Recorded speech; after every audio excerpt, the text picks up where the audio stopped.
sesión. Continuamos entonces con la ponencia de Nicolás Uribe Arambulo, tiempos de pandemia, cuarentena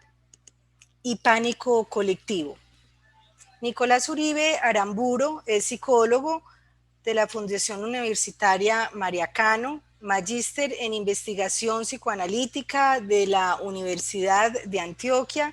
psicoanalista, miembro de los grupos de investigación, estudios clínicos y sociales en psicología y líder de la línea en adicciones y estudios sobre juventud de la Universidad de Antioquia. Nicolás, bienvenido, te doy la palabra. Buenos días, muchas gracias Nora y muchas gracias a la universidad por permitirme participar en este espacio. Bueno, voy entonces a compartirles la pantalla para presentar unas diapositivas que elaboré. Denme un segundo, no sé si ya está compartiendo la pantalla, me avisan por favor.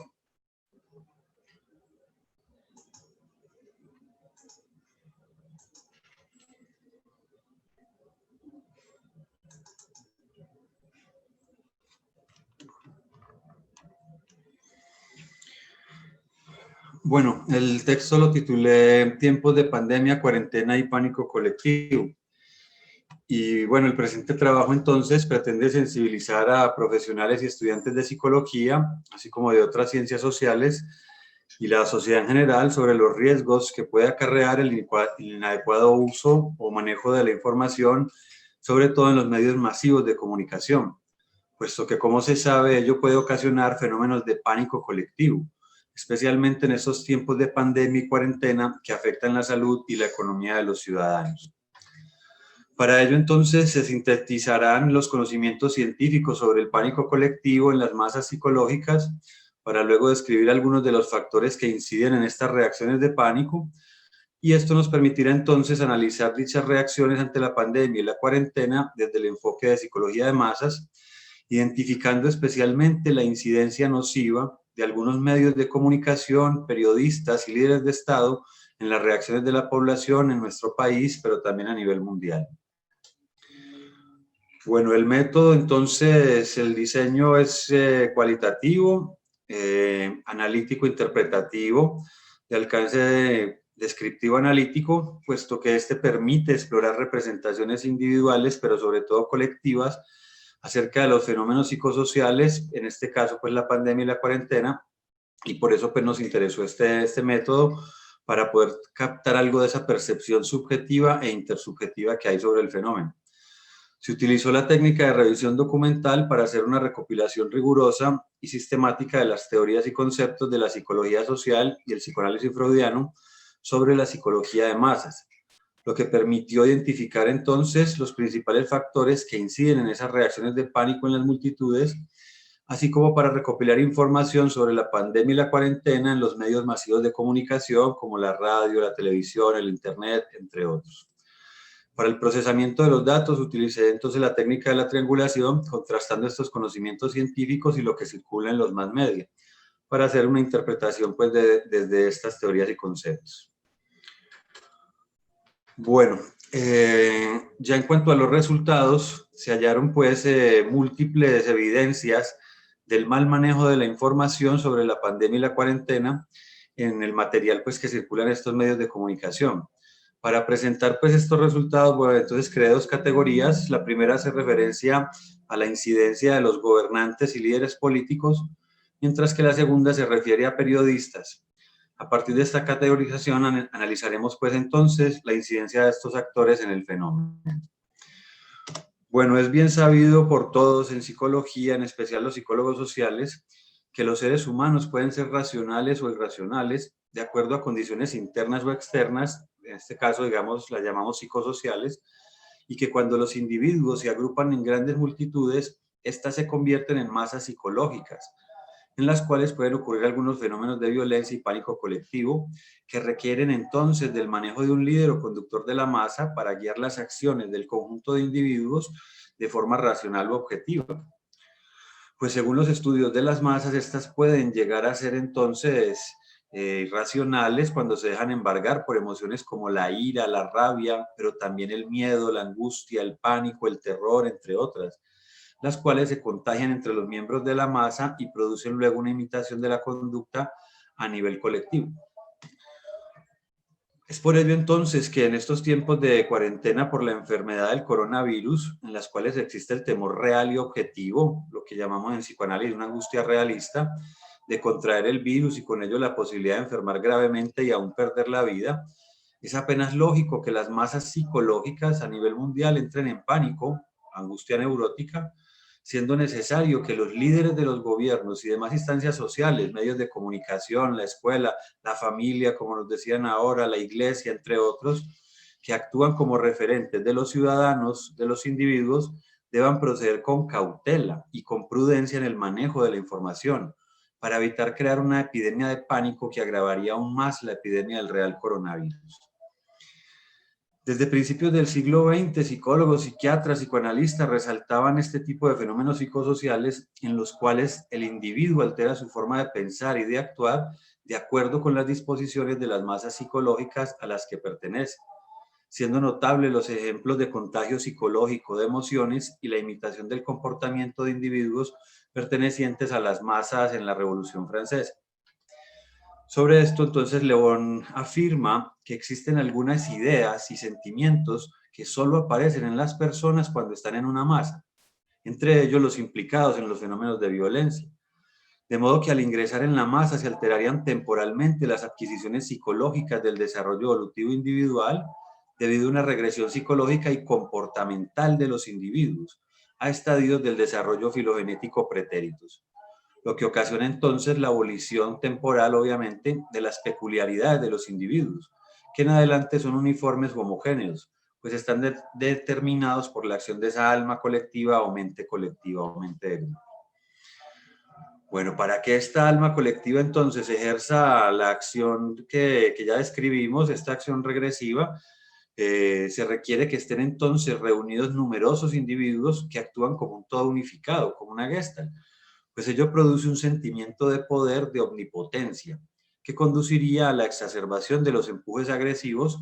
que entonces son más difíciles de contener o controlar, puesto que los individuos tienen menos motivos para hacerlo, por cuanto pertenecen a una masa que es anónima y por ende irresponsable. De modo que allí desaparece totalmente el sentimiento de la responsabilidad que frena de continuo a los individuos. En términos psicoanalíticos, el individuo al entrar en la masa queda sometido a las condiciones que le permiten echar por tierra las represiones de sus mociones pulsionales inconscientes, de modo que ahora, digamos, las puede satisfacer libremente. Por ello, entonces, la disposición violenta del hombre moderno en realidad es algo arcaico y permanece atemperada por procesos psíquicos defensivos ligados pues a la cultura, y todo esto entonces impide la satisfacción de tendencias pulsionales inconscientes, por lo que Freud entonces nos recuerda que eso que él llamaba el inconsciente contiene como disposición constitucional toda la maldad del alma humana y que se ve muy claramente, digamos, en las masas cuando se tornan violentas, cuando se vuelve una turba violenta. Ahora, estas disposiciones constitucionales violentas que emergen en los individuos al hacer parte de la masa se potencian debido al fenómeno del contagio, que es concebido por León y Freud como un fenómeno hipnótico y que McDougall conceptualiza como una inducción primaria de afecto. El concepto de contagio indica que en las masas, comillas, todo sentimiento y acto son contagiosos y en grado tan alto que el individuo sacrifica muy fácilmente su interés personal al colectivo. De modo que cuando el contagio actúa, el individuo obedece a las sugestiones de otros miembros de la masa, pudiendo hacer cosas muy contrarias a su personalidad. Según León, la regresión anímica que ocurre en los sujetos, que los homogeniza y activa pues la dimensión instintiva o pulsional, decimos los psicoanalistas, todo eso se intensifica con el contagio, lo que explica el hecho de que la personalidad consciente ha desaparecido, la voluntad y el discernimiento quedan abolidos, de forma semejante a lo que ocurre a menudo en fenómenos hipnóticos. Por ello dicen que el individuo ya no tiene conciencia de sus actos. Bajo la influencia de una sugestión, un impulso irresistible lo llevará a ejecutar entonces ciertos actos. Y este impulso es todavía más irrefrenable en las masas psicológicas porque la sugestión es idéntica para todos y se acrecenta por la reciprocidad que hay entre los miembros de la masa. Además, cuando los individuos ingresan en la masa, se produce entonces un rebajamiento de la actividad intelectual y un notable aumento de la emotividad y de la tendencia a la acción. Tres características que nos explican por qué las masas pueden ser tan manipulables, lo cual deriva en una tendencia a transformar en actos las ideas sugeridas por otros miembros de la masa, las sugestiones, lo que explica por qué a menudo se tornan irracionales, irreflexivas y violentas, como una turba. Al respecto, entonces, Le Bon considera que al estar en una masa psicológica, el individuo desciende varios niveles en la escala de la civilización. Dice él, comillas, aislado era quizás un individuo culto. En la masa es un bárbaro, vale decir una criatura que actúa por instinto. Posee la espontaneidad, la violencia, el salvajismo y también el entusiasmo y el heroísmo de los seres primitivos. Por lo que entonces todos estos autores de la psicología social comparan, digamos, el psiquismo de las personas dentro de la masa con el de los primitivos o con el del niño pequeño, que digamos todavía no está regulado por esa cultura. Bueno, sin embargo, después de esta visión que muchos conocen de las masas como una idea pues, muy negativa de las masas, los estudiosos de las masas también nos decían que ellas podían entonces llegar a ser racionales y propender por fines constructivos, en contraste con la irracionalidad y la violencia que caracterizan las grandes masas, exaltadas por las emociones que promueven los líderes de las mismas. Pues estas también podían llegar a cobrar un carácter más racional, en tanto pudieran tener una organización, concepto fundamental de McDougall, que permitiera ordenar las masas, sus integrantes, a partir de una diferenciación de los roles que cada uno tendría dentro de la masa, que ahora sería organizada, lo cual implica establecer una jerarquía en la que puedan distinguirse los líderes de los demás miembros, que serían los iguales y conforman el grueso de la masa. O sea, todo eso que en psicología organizacional es tan importante del organigrama, lo que da una organización. Ya veremos que esta observación de McDougall es muy importante al momento de utilizar el SMART de la policía, puesto que ante las manifestaciones y protestas de los ciudadanos, en vez de promover enfoques represivos que generan más violencia, como todos ya sabemos, esta visión promueve una organización de estas multitudes y por ende evita los fenómenos regresivos y de violencia que se asocian a la falta de organización de estas agrupaciones humanas colectivas, tal como lo demostraron hace poco las organizaciones de indígenas de nuestro país, conocidas pues como la Minga. Bueno, vamos entonces a la situación internacional y a nuestro país también, pues. En ese sentido, el análisis realizado muestra que dirigentes como Donald Trump o Jair Bolsonaro son un claro ejemplo de la irresponsabilidad de estos líderes o conductores de masas, ya que según los propios mass media, disminuyen la percepción del riesgo en los ciudadanos, que entonces abandonan la cuarentena y otras medidas de protección, con las nefastas consecuencias que muestran las cifras de contagiados y muertos en estos países, tal como lo ha criticado acertadamente la conocida doctora Fernanda de Noticias Caracol, que sin embargo no cuestiona las medidas tomadas por el gobierno colombiano, aun cuando no hayan sido todas muy acertadas.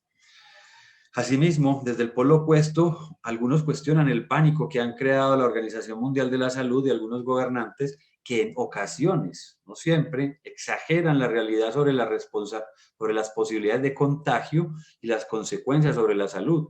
y por ende promueven medidas y establecen severas restricciones que ocasionan un daño real y evidente a la economía mundial, de modo que desde esta perspectiva la cura sería más mala que la enfermedad,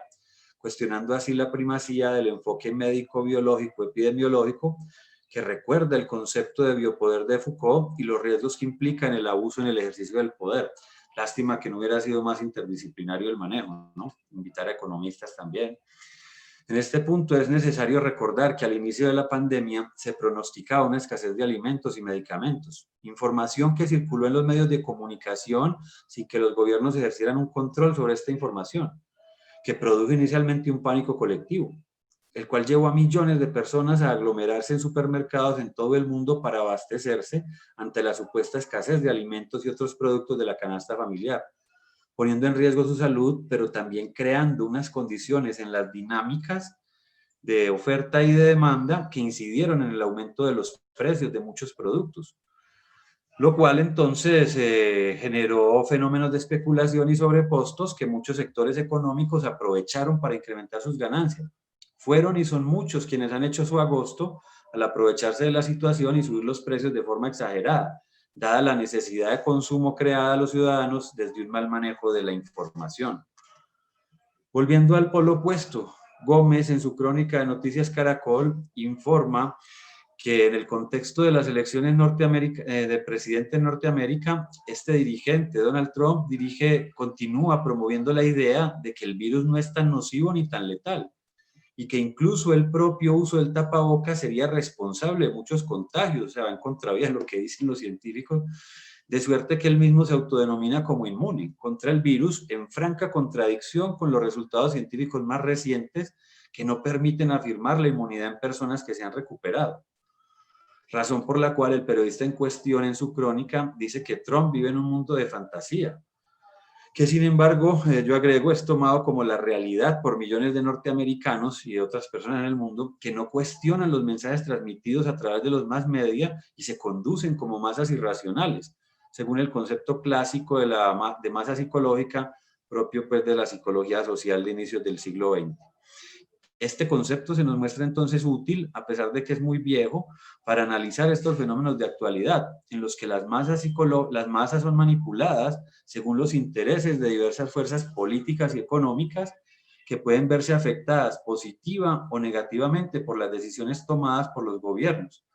pues estas disposiciones legales pueden abrir las puertas para que se presenten fenómenos de corrupción que van en contravía del desarrollo social de todo un pueblo. Recuérdese que en Colombia el presidente Duque en su programa de alocución presidencial a las 6 de la tarde manifestó públicamente que aquel que se atreviera a aprovecharse de la pandemia para robar recursos era una rata de la peor calaña. Quizás con el ánimo de que los gobernantes y funcionarios públicos tomaran conciencia de su importante función en el control y fiscalización de recursos, contratos, proyectos, o sea, de liderar las masas. Tristemente, esa misma semana los medios de comunicación empezaban a informar acerca de irregularidades en múltiples contratos en diversos departamentos del país. Comenzaron investigaciones y destituciones para gobernadores, alcaldes y demás funcionarios públicos investigados por corrupción, gracias a la ley expedida por el gobierno que permite agilizar procesos de contratación al eliminar convocatorias y demás, digamos, garantías para buscar la transparencia. Todo ello en un país caracterizado por la corrupción en todos sus niveles, especialmente político y gubernamental. No recuerdo el lugar que ocupamos entre los países más corruptos del mundo. Carne de caballo en los restaurantes escolares, latas de atún a 18.000 pesos, entre otros escándalos que crearon conciencia en la ciudadanía de los abusos del poder que se venían presentando. Sin embargo, como ocurre con la conciencia social de los pueblos y de las masas, esta sería solo momentánea, pues a través de los mismos medios de comunicación estos asuntos pasaron a segundo plano y la atención de los ciudadanos se distrajo fácilmente hacia otros asuntos que actuarían como el famoso sofisma de distracción. Es importante señalar aquí la paradoja que representan estos más media, pues por un lado son un medio de comunicación que se supone permiten informar y denunciar estas situaciones ante la opinión pública, el pueblo, los ciudadanos. Pero como se sabe, estos medios en muchos casos son manejados por los sectores más poderosos del país que controlan la economía y también la información que se divulga ante los ciudadanos para no afectar sus propios intereses económicos, que en muchas ocasiones son los mismos que los del gobierno de turno. Vale lo mismo conservador, liberal, de cualquiera. Por lo que se sabe entonces que los noticieros independientes se supone que no favorecen a tal o cual sector del poder y permitirían entonces divulgar información que se oculta en otros espacios informativos o desinformativos, podríamos decir, para que el espectador se forme una opinión propia, crítica, mostrando diferentes puntos de vista sobre un mismo fenómeno. Vuelvo y digo que se supone que esos son los independientes, ¿no? De allí que muchos sectores políticos le teman a las posibilidades que existen hoy en día de divulgar información a través de las nuevas tecnologías,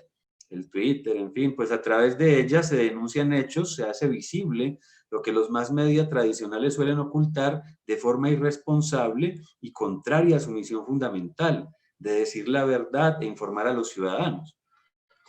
Es que según el esquema de la comunicación creado por el padre de la lingüística, Ferdinand de Saussure, que conocen muy bien los periodistas durante su formación académica, cuando el emisor emite un mensaje, el sujeto decodificador, en este caso millones de personas que ven la televisión, la internet, escuchan la radio, ven el Twitter, entre otros, pueden compartir el código común, la lengua, y decodificar ese mensaje como si fuera la realidad, aun cuando pueda ser tan solo una realidad ficticia, construida de forma artificiosa y retórica para dar la apariencia de una realidad objetiva. Pues como sabemos, la virtualidad del signo lingüístico y la multivocidad del lenguaje permiten crear realidades subjetivas e intersubjetivas, es decir, compartidas por muchos, aunque no sean la realidad objetiva. Se trata pues entonces de un asunto ético más que técnico y teórico, la conocida responsabilidad social de los científicos, que no debe ser solo un cliché o un discursito.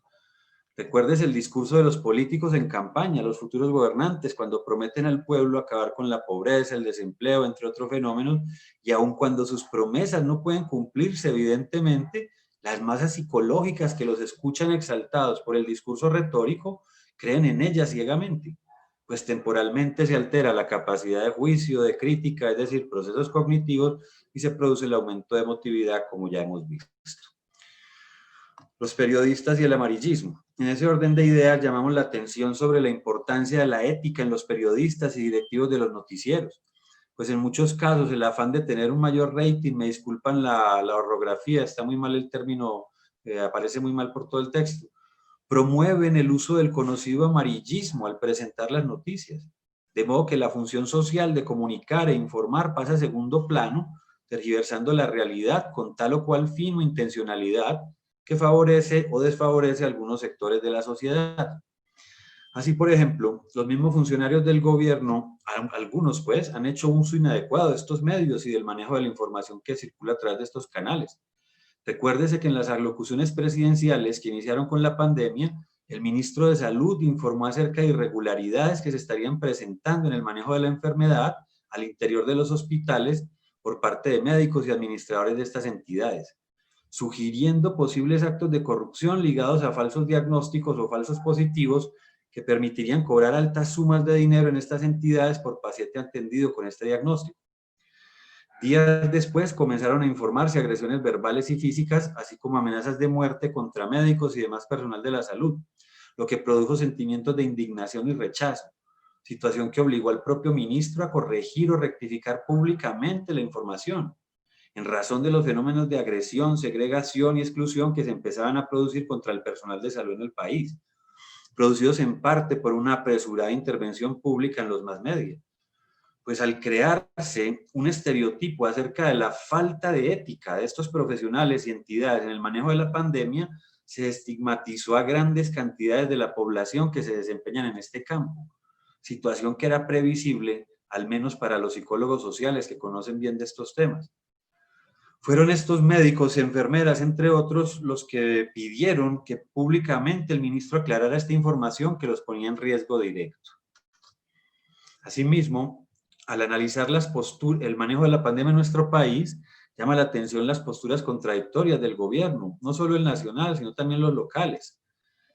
frente a las aglomeraciones y posibilidades de contagio masivos. Pues como se sabe, con el argumento de la reactivación económica, como un intento de solución a las afectaciones creadas por el manejo científico epidemiológico de la pandemia, se promovieron 3 días sin IVA para los colombianos,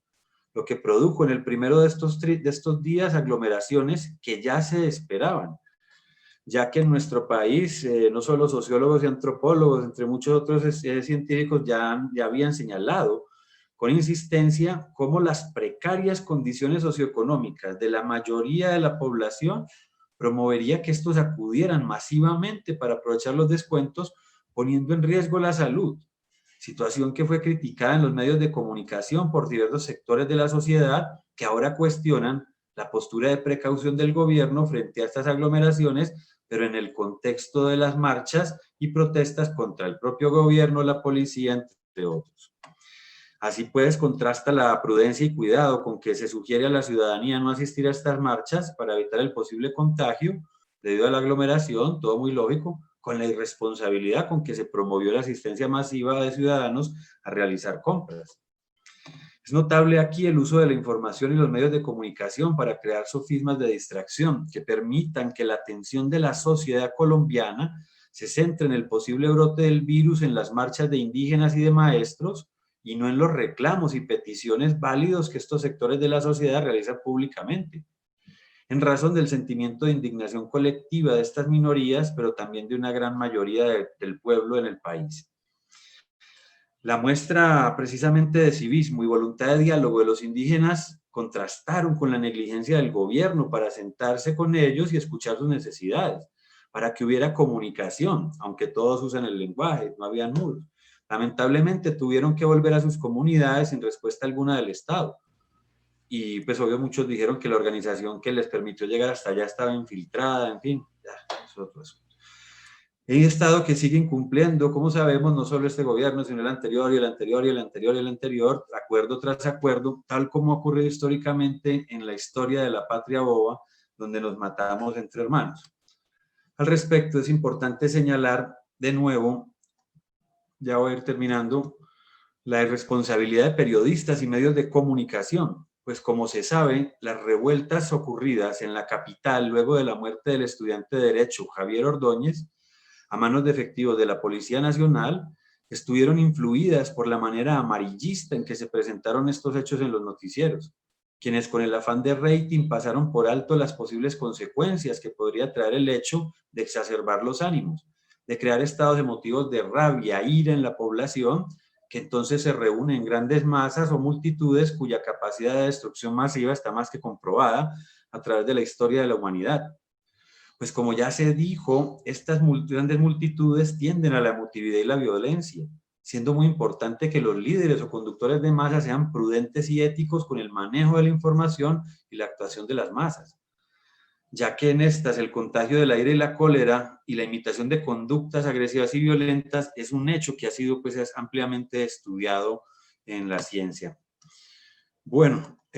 por eso entonces el problema no es decir la verdad, develar la verdad, sino la forma en que se lo hace. En términos coloquiales, le echaron leña al fuego de forma irresponsable, de suerte que, aun cuando pueden ser conscientes, pues son periodistas que conocen el poder de la palabra y de los más media, parece que prima el interés individual del rating sobre el colectivo por la verdad y la seguridad. Hay que pensar en los efectos psicológicos que produjo sobre la familia de las víctimas el hecho de que en los noticieros se repitiera hasta el cansancio las mismas noticias, imágenes y audios sobre el episodio doloroso en que murieron sus familiares, solo para tener mayor rating, pues conocen el afán morboso del ser humano y que explotan sin consideración alguna por las víctimas. Tristemente, las protestas contra el asesinato de este ciudadano y otros derivaron en actos de vandalismo y terrorismo cometidos por minorías dentro de estas protestas, que según algunos sí habrían sido infiltradas, más allá de la estigmatización del gobierno a todos los que participan en estas actividades de expresión social avaladas por nuestra Constitución, lo que condujo a un uso indiscriminado de la violencia por parte de la fuerza pública, dejando un saldo de más de 10 personas muertas. Fue un error, pensamos muchos, de Claudia López, alcaldesa de Bogotá, afirmar sin tener seguridad ni evidencias que no había infiltración y redujo el hecho real a una interpretación sin fundamentos. Luego corrigió públicamente, afortunadamente. Semanas siguientes, los más media comenzaban a informar sobre hechos similares en diversas partes del país, es decir, contagio de emociones e imitación, como el de la joven transexual asesinada por un miembro del ejército en un retén instalado en el Cauca, siendo notable el hecho de que la familia de esta joven ya